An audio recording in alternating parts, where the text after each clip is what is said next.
Peggy 12. Sega.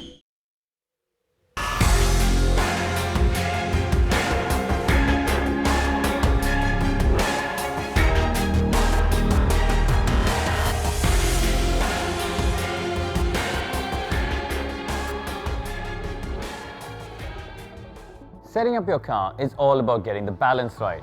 Now that balance might be between oversteer or understeer, or the trade-off between downforce and drag. The front and rear wings on a racing car make a huge difference to the aerodynamic performance of it, commonly known as downforce.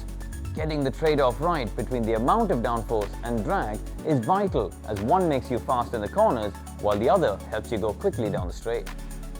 The front wing on a racing car is the part that cuts through the wind first and therefore dictates how the wind flows over the rest of the racing car. If we say that the aerodynamic performance accounts for 70% of a racing car's performance, the front wing probably accounts for 60% of that, so you have to get it right. The rear wing angle has a great effect on the rear end stability of the car, but it also has a big effect on the drag and therefore the straight line speed. Now this setup will vary greatly from track to track.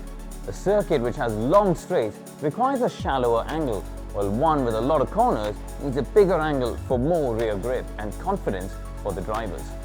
Shorter gear ratios allow you to stay in a higher rev range, and these are commonly used on tight and twisty circuits. However, if you've got a long straight, you're going to run out of steam before the end of it, and therefore you need a longer gear ratio to make it work.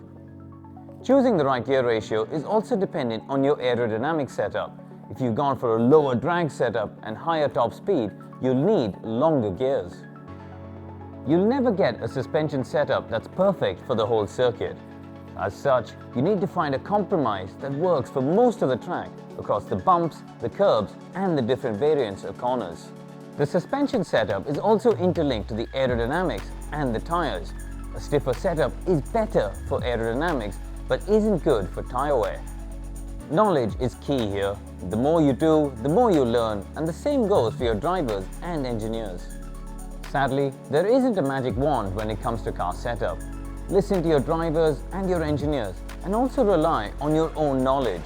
Use the practice sessions wisely to gain as much information as possible.